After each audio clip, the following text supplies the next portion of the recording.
Hello and welcome to From the Be All End, the Burnley podcast. This is the debrief for Burnley 2, Tottenham Hotspur 2. A point, but as the lads described it on the rapid reaction, is it a pointless point? With me to discuss that, the wider context, plus one or two transfer rumours as well, Darren Bentley and Martin Barnes. Daz, we'll start with you. A bit of a weird afternoon at the Turf. Probably the best atmosphere of the season. Probably one of the better results of the season. But I thought we were pretty poor in large parts in terms of giving the ball away, not really kind of being at it, being a yard off the pace. What did you make of it when you were walking off the Turf last night? You do a good job of accentuating the positives, Greavsey, there. I thought the first half of football was the worst half we've played all season.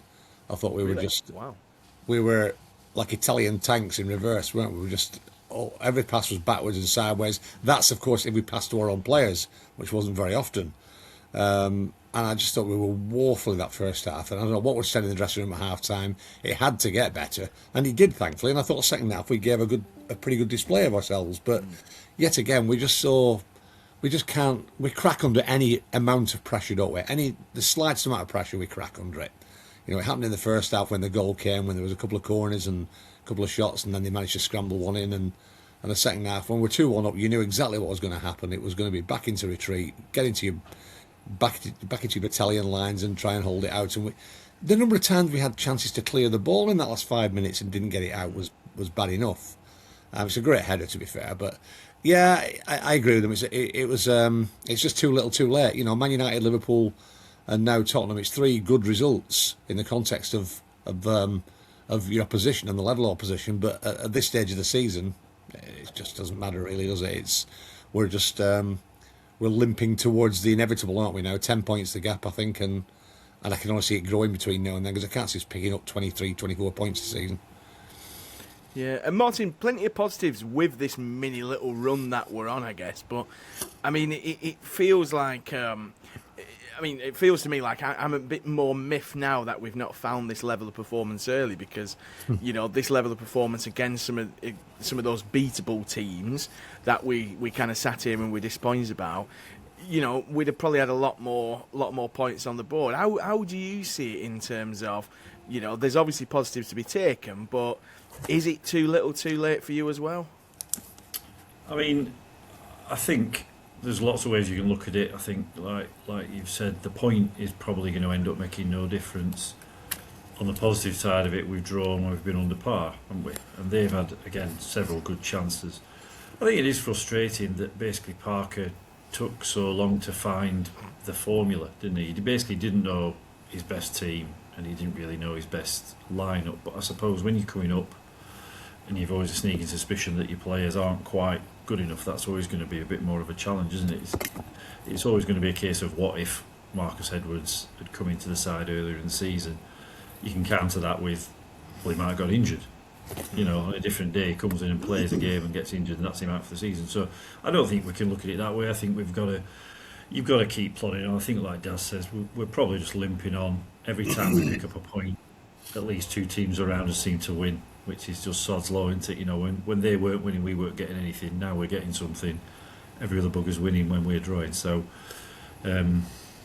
yeah, I'm trying to remain positive. I think the inevitable is coming, but you know, it's another draw. You never can tell. I hate to bring the phrase "mathematically impossible" in. We're not even in February, but that's the sort of talk that we're getting to now, isn't it?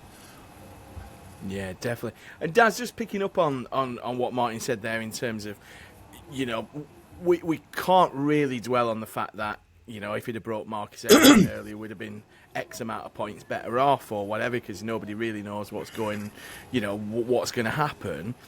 But looking at the kind of figures who are now performing, Bashir Humphries, who we know was injured, Marcus Edwards, who has this ridiculous record of kind of being the most creative Burnley player despite playing 6.5 games or whatever. There's something there to be worked on, isn't there? There's something there for us to at least try and enjoy the rest of the season. And if we go down in the spirit we're now playing, it feels a bit better than going down with the kind of perhaps the spirit that we had before Christmas, or am I just trying to find optimism in an absolute, pool of negativity? Define enjoy. That's where I would start. There were certain times yesterday where I kind of actually, I quite enjoyed the game. Yeah, there was. I'm being a bit facetious there. There was the inevitable. As soon as we went 2-1 ahead, I said to Peter, who I go on with, he went, "Can we hold on?" I went, "They're going to get a chance. They're going to score that." There is that inevitability. But whilst we were 2-1 up, it kind of felt like everybody in the stadium were a bit, I don't know, almost unlike we've been all season in terms of like, Christ, we might end up winning this. We scored too early. They scored a second goal too early. I said that to a colleague of mine on the turf. We actually scored with 13 minutes to go, which was probably too long to hold on. But picking on something you said there, Greavsey, about the beatable teams, a lot of teams in this league are beatable. I think it's a goddamn awful Premier League. Man United have won today, and they're fourth in the Premier League. Man United are fourth in the Premier League. I'm not kidding. If you take Bruno Fernandes out of that side, and maybe Mbeumo and Kuhn up front now, they're a bottom 6 team. So this is a crap league, and we have been below crap all season, and we're going to pay the penalty for that. And to be 10 points adrift and positively pretty much down in January is an indictment of the season, really. And you're right, Martin. It's taken him far too long to find what I can't say a winning formula, but to find a formula that's at least competitive in this league. And Marcus Edwards wasn't his best yesterday by a long chalk. It wasn't his best game by a mile, but he's still the one player. I know Chris feels this, doesn't he? Often he's the one player when he gets the ball, you think something's going to happen. Yeah. And we just haven't had him in the squad for 6 months. It's criminal. So chickens are coming home to roost in that respect. And as go back to coming full circle, enjoy. We'll go to the turf and we'll see the lads through the season, and hopefully we've got something to build upon next season, because you can't see many of this squad being pinched in the summer. It's going to be pretty much the same squad again. So we're going to have to go again in the Championship again next season now, because there's not a cat in hell's chance we're getting out of this. No, and Martin, we were talking before we started about how bad the Premier League is, and you made the point that the one league that is worse than the Premier League is the Championship. Like Dad said, I don't think there's going to be many people queuing up. I mean, of that squad, you kind of think, well, if Bashir Humphries has a good second half of the season, there's going to be a bit of demand for him. Obviously, the kind of English, the kind of English kind of precept that we put on English players, especially left-sided defensive players, which are a bit of a rarity anyway. But if there is that kind of one hope, is it that we keep the majority of this squad together and give it another tip at the Championship? But are we just getting into that kind of perpetual cycle of being too good for the Championship but nowhere near good enough for the Premier League, do you think? Yeah, it's a distinct possibility, and there's an argument to be made that maybe that is where we're going to be, and that would be, not a disastrous state of affairs for those of us of a certain age who dreamt of, the third tier of football for about 8 years. So... I mean, I was speaking to people know I live in Sheffield. There's Wednesday fans telling me there's been about one team that they've been particularly impressed with this season, which was Coventry, and they're looking significantly better than anybody else. And if you think back to them last year when we played them towards the back end, they didn't look any great shakes. I assume they've added a couple of players, but I don't think we're going to have the squad cold. There'll be a few people who won't want to play. I can't see Florentino wanting to hang around to play in the Championship, for example. But I think if we were to lose Humphries, we've got enough players that have got proven Championship quality in a lot of positions. Your Flemings, your Worrells, Ekdal look decent at that level. So I think we have got a squad that should certainly be competing. I mean, you'd be, assuming we do go down, which is looking increasingly likely, you'd be amazingly frustrated if we weren't in the top 6 for absolute certain. That'd be a disastrous start to next season if we're not in the top 6, say at this point in the year. So I think we're perfectly placed to do that. I know we're going to go and talk on about the January window. That as we've said for the last couple of weeks, given that nothing's actually happened, is that what they're looking at when they go shopping? If they go shopping, that's the question, isn't it? Yeah, we'll come on to the January window, but I just wanted to touch on. I was talking to somebody at Six Aside this morning, somebody who knows the club well, was saying, Florentino has these brilliant stats in the Premier League because he gets the ball, he gives the ball away, and he wins the ball back. Daz, I know you've got a kind of favourite nickname for him, and we often get slammed for, disrespecting the great Florentino, who should not be playing at Burnley Football Club, but. There is there's a reason he's playing at Burnley, isn't there? And there's a reason that kind of he's not at a bigger club. Is he kind of almost the evidencing point that for a team like ours, we're just not able to compete? Spurs are, again, probably one of the worst Spurs sides, and there's probably quite a bit of competition for that given how they've been over the last few years. But they were no great shakes. The United team who came, we kind of decried as possibly the worst United starting 11 in kind of Premier League history. But we can't even land a glove on them properly, can we? And we've got these players like Florentino, like Kyle Walker. Kyle Walker's won everything. Is that just the kind of nature of the beast that as Burnley Football Club, unless you are willing to completely bet the ranch and bet your future, you ain't touching the sides when it comes to having enough to survive? Well, I don't think Sunderland and Leeds spent ridiculously much more than us. No. They probably did spend more. They probably didn't spend ridiculously much. The recruitment was much better. Going back to Florentino, people know my thoughts on Florentino. I think he perfects the art of looking busy and contributes absolutely nothing to a game. That's my opinion. But, there's plenty of other players in that team at the minute who fall into that bracket. I mean, we are just...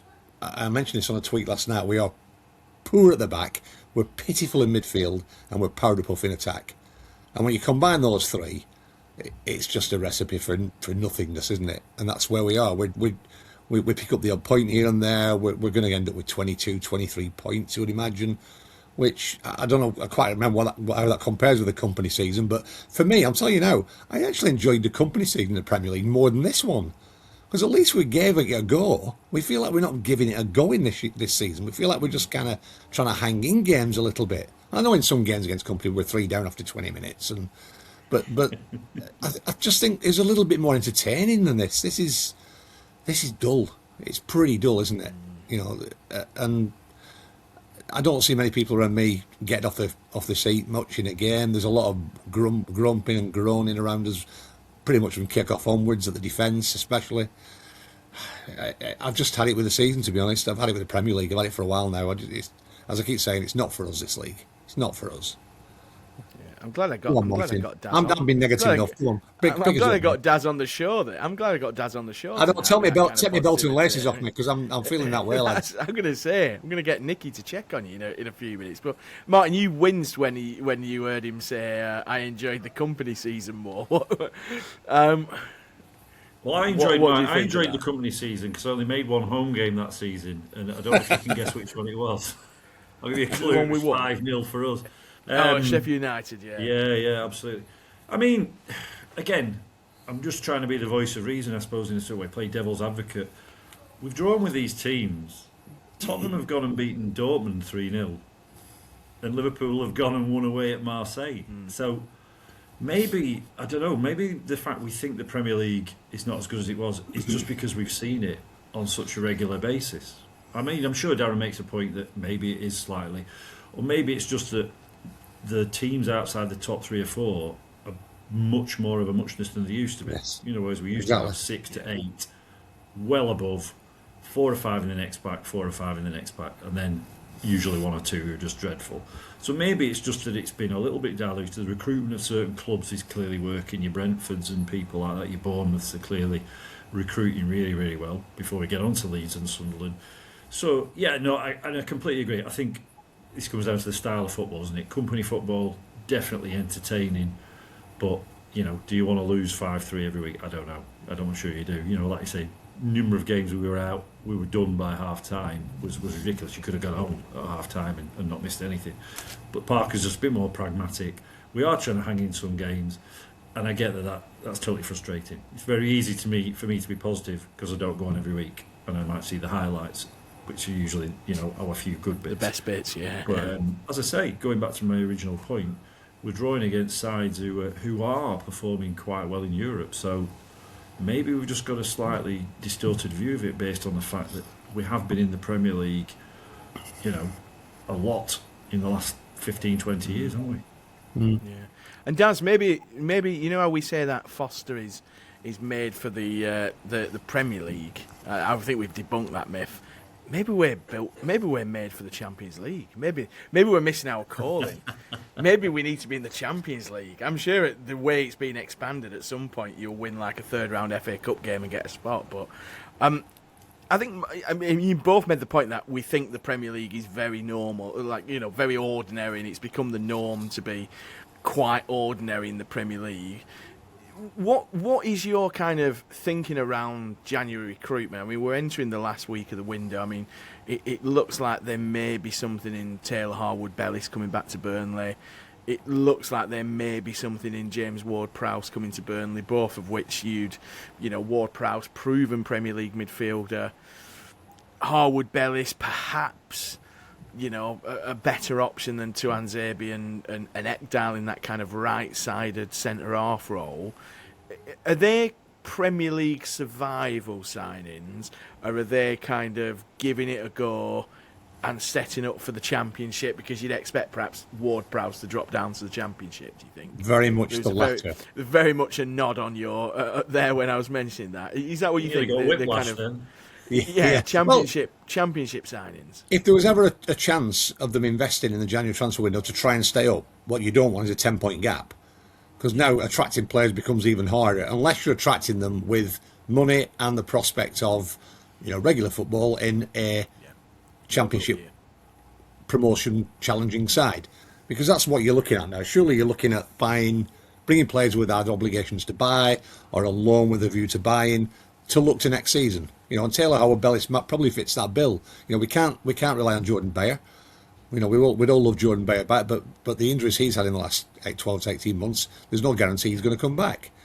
We're probably going to lose Kyle Walker if we go down. So your two defenders down there, a bit like last season, we lose two key players. So that makes a lot of sense to me, does Harwood-Bellis, if he's keen on coming back. We should never have got him in the first place, to be fair. So yeah, very much, and that's where the conundrum lies now. You've got a window closing in 2 days' time, and they've got to decide now whether they're going to invest heavily in a side that is 10 points adrift and virtually doomed, or whether they're just going to try and keep the powder dry, or they're going to try and do a little bit of wheel and dealing with a view to what you said, Greavsey, looking forward to next season and trying to rebuild a side. And I think it'll probably be more towards the latter. Yeah, and Martin, it's slightly longer than Daz was saying. I think there's about a week to go in there. I think it's February 2nd rather than a couple of days. But if you were Alan Pace, imagine me throwing that at you on a Sunday night. If you were Alan Pace, what are you thinking transfer strategy? Are you kind of thinking, Harwood-Bellis probably, gives us a good option in the Championship, as we saw when he was first in with Company? Or are you wanting Pace to kind of go, checkbooks out, what can we do? Is there a mercenary somewhere that fancies getting in a World Cup squad who's going to get you goals that at least gives you half a chance? Or is that 10-point gap, really steering Pace into territory of planning for next season already? If I was Alan Pace, I wouldn't know which way to go that, because Darren's quite right. The 10-point gap is going to be there front and centre, isn't it? If you can get some players in who are unavailable on short term, that might maybe cost you a lot of money in that short term bit, but you're not committed to, those would be absolutely the players you want to get. But are they out there? I don't even have the answer to that. I won't be able to give you any names, and if they are, we're not going to be the only club going for them, and we're the only club with a 10-point deficit. So, would you come to us or Wolves at this stage? Would you heck, you'd go somewhere where you've got a chance of doing all right. If you buy players like Harwood-Bellis, like we're saying, that the more for next season. So do you get criticism for that? I'm sure you do. If you don't bring anybody in, people will say we just gave up. But on the flip side of that, we could spend a hell of a lot of money, still go down, and then if we don't come back up, I know this is a terrible scenario, given that I've said that the Championship isn't very good, but the Championship's also littered with former Premier League clubs who are now screwed financially. What do we do? We've got players who are going to be on a lot of money as it is. The guys who come in January will probably be up amongst the highest earners, and then we're potentially stuck with them on long contracts. So it is very much a damned if you do, damned if you don't. So yes, if we can get some mercenaries in, short-term deals, make them look good so that they can go to the World Cup, great. If not, I think you've got to cut your cloth accordingly, haven't you, and go, right, let's look at players who we know can do it next season, who might be up to it in the Premier League. Harvey Bellis has had a go at it before. Was he good enough? I didn't watch enough Southampton to tell you, but we'll soon see. In a very poor Southampton side. I mean, I don't think he covered himself in glory, but that was a particularly poor No, well, I don't think the side, tactic of playing out from your own 6-yard line and having 5 of your own players inside your own penalty area, trying to play around people helped, did it? But no, I wouldn't like to be Mr. Pace at the moment, I have to say. No. And Daz, I mean, just looking at kind of, the fixtures we've got coming up, we know in this division that a couple of fixtures can change the whole kind of context of what the division looks like. We do seem to kind of pick up what we'd class as positive results on weekends when everybody else also picks up results. I mean, West Ham beating Sunderland, Forest winning. We kind of almost can't catch a break, can we? Are we now coming into a run of games where, we've got Sunderland away next, and then winnable game against West Ham at home? Is there a scenario that we're sat here in 2 weeks' time, or in the run up to the cup game against Mansfield, where that gap is suddenly kind of 4 points because we've got a couple of good results and everything's gone our way? Or are we in that kind of spiral where when you're in there, results just don't go your way elsewhere? Well, if not now, when? Because we said this in October, didn't we? When that other reasonable spell of games came along and we lost them all. Yeah. Sunderland, West Ham, Palace gives you an opportunity to pick points up. Chelsea's in there; you can throw that one away.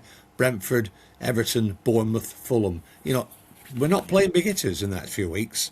And much as I'm convinced that we are doomed, back-to-back wins in this league changes everything. But it's so hard to come by at the bottom of the league. And Forest under Sean Dyche will pick up points. We know they will. That's a great win at Brentford. When they're really under the caution, and they know West Ham won yesterday, and the gap's down to 2, whatever it might have been. West Ham are digging out points. They've hardly lost at all in the last 6-7 games, I think. So who else is going to come back to us? Nobody else is coming back to us above those two. So we wasted our opportunity when we had that little run of games in October, November, when the others weren't picking points up. And all we were doing. That's when Leeds succeeded, wasn't it? That's when Leeds kind of went, we'll go on this 7-game run where we're getting draws against Liverpool's and United's, but we're winning games that you expect us to win, and we've not done that, have we? No, but we were hanging in. That gap was not getting any greater, despite them not winning games, because we couldn't win games. Now they've started winning games, which is going to happen, and you don't know, and we still don't know where our next win's coming from, do we? I mean, Saturday was as close as we're going to get to a win, I think. Having said that, that run of games coming up is there. He's now found a formula. He's got a run of games coming up against the not big hitters in the league.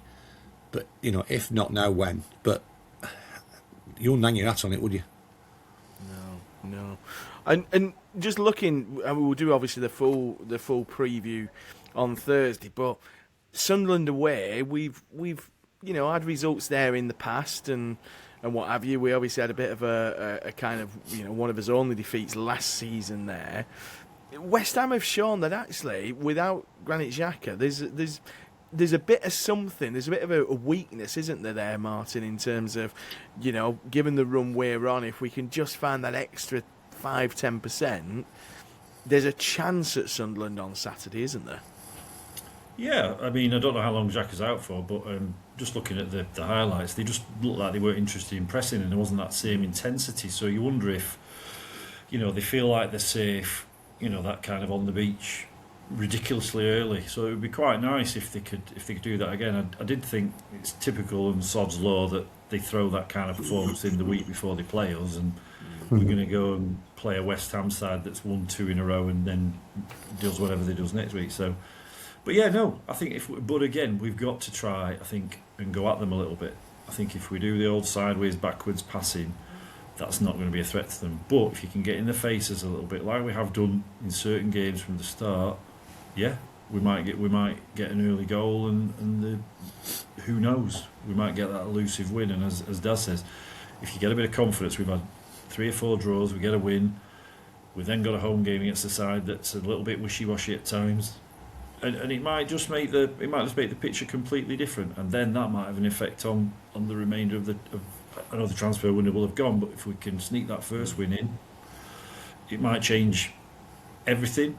It might change nothing, but it'd be certainly interesting, wouldn't it, if we can get a full 3 points there. And I think we are capable, but we've got to go for it. We've got to get in the faces and be positive. I'm reminded of that. I'm reminded of that saying that there is a light at the end of the tunnel, but that light is an oncoming train. Oncoming train, yeah. It's a great line in a Half Man Half Biscuit song, that as well. But Daz, is there a world where kind of these results suddenly give Scott Parker the confidence to be more expansive? Because as we saw, I mean, we didn't convert chances. We didn't really test the Spurs goalkeeper yesterday, but we're carving openings, and when we were actually on it, we were, especially that second half, we were putting them under pressure. We were winning the ball. I mean, Breuer had a couple of chances. I know one's offside, and he should perhaps really take a couple of his chances a bit earlier. But is there a kind of a feeling that actually Scott Parker's building a bit of a confidence? I personally think the draw at Liverpool exercises the ghost of the 9-0 that he suffered there with Bournemouth. And I think we probably saw that a little bit in the way we went at Spurs, especially second half. Is there a way where Scott Parker now starts opening up and gaining a bit of confidence, that actually his players look a lot more confident in games like this, and actually as Sunderland is there to be taken the game to, whereas perhaps we've been a bit, certainly in that kind of period where we were thinking about winnable games, we were far too passive? I think you have to give Scott Parker a bit of credit, to be fair. I mean, he was under fire from a lot of people, us included, a few games ago, and he's dug out 3 reasonable results against a decent level of opposition. So fair kudos to him there, because, he's finding a formula finally that is making us a little bit more competitive in this game. But I am reminded of what Justin said a few weeks ago, I think, on the pod, on his glorious return, when he felt that those results papered over the cracks a little bit, and I think they do. Look at Spurs yesterday. I mean, but for Dubravka pulling off 4 or 5 saves, Spurs win that game at a counter. So Liverpool should have won at a counter. Man United created enough in that game to beat us, so that we are papering over the cracks a little bit, but the caveat to that is they're better sides than we're going to face in the coming weeks. So, everything's still up in the air in that respect. But I just, again, I come back to it. I just don't see where the 3 points is coming from that even gives us a glimmer of hope. We just seem to be finding different ways every week of not winning games, or losing games mostly, but not winning games. Saturday being the latest chapter. So I'm normally a positive guy, chaps, and I'm just finding myself really depressed by this season and the Premier League generally, and I just want it over. Yeah, I think the Premier League is losing its kind of lustre for me as well. I think it's I don't know. I do quite like the Championship, and I think if somebody offered you the kind of Premier League riches, but somebody else gets promoted, Martin, would you be tempted to take that if you could stay in the Championship? You get a few extra games. It's a bit more kind of regular footballing times. I know there's the kind of early kickoffs now, but would you be tempted to kind of go, you can win the Championship, you can have it on your kind of palmares, but you can stay in the Championship if you want and give somebody else the opportunity in exchange for multi-millions of pounds? Would you be happy to stay in the second before he tier? comes in, Klaxon alert, we've still got the FA Cup to play for. We have still got the FA Cup to play Martin. for, yeah. There we go. In a word, yes. The last 2 promotion seasons, and living in Sheffield as I did with Sheffield United being up there, I said, I don't want to go up. I said, can we take half the money and somebody else goes up? That would be my ideal scenario, because it just gets, like you say, less and less enjoyable. We know we've only had one good crack at it, haven't we? Of all the ones we've done, and I know it lasted 6 seasons or whatever it was, but every other time, without fail, we've gone up and come straight back down. So that does lose its appeal after a while. But I don't know, if you don't want to be playing at the top level, what are we in it for? It does become a slightly kind of depressing scenario, like Dad says. I think you've just got to try and remain positive, haven't you? I mean, we've got the cup to play for, like you say. I'm going to counter a little bit of the negative. I'm going to try and cheer Darren up. You know, I'm reminded of the fever pitch quote where he scored the goal in the game and he says, "Oh well, that's it. We're just going to win 1-0." He says, "What do you want to score as the second before we get the first? We've got to get these draws, then we can get some wins in there, Daz. You've got to keep believing until the fat lady has got the old Listerine out. We've got to keep believing." Do you know what? Yesterday, when Foster scored, it was the first moment of true elation I can remember on Turf Moor. I turned and hugged my lad. I can't remember the last time I did that this season. So, listen, I'm still up there with the best of us when we score a goal like that, what I think might be a winner. But that's soon tempered by the fact that I look at the clock and there's 30 minutes to go and I just think we're going to throw it away here. There's no hope for me, is there? There's just no hope. We've thought that for the last 30 years ago. Oh, if we're 2-0 up, you know what'll happen now. Most dangerous scoreline in football, isn't it? Yeah. That feels like quite a weirdly optimistic and positive thing to end on. I was the same as you, Daz. The elation when Foster scored.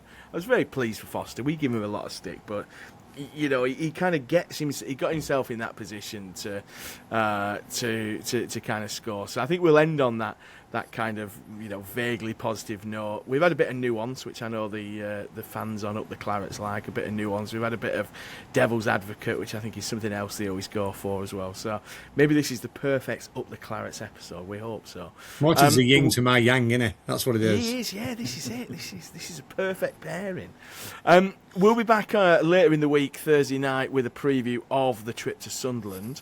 But until then, the Clarets are on a 3-game unbeaten run in the Premier League. We have had positive results against Manchester United, Liverpool and Tottenham Hotspur, champions of Europe, champions of the Premier League, and a team who used to be champions quite regularly a few years ago before going shite. There is plenty of things to be positive about. We hope you have a positive start to your week. Until we see you again, up the Clarets.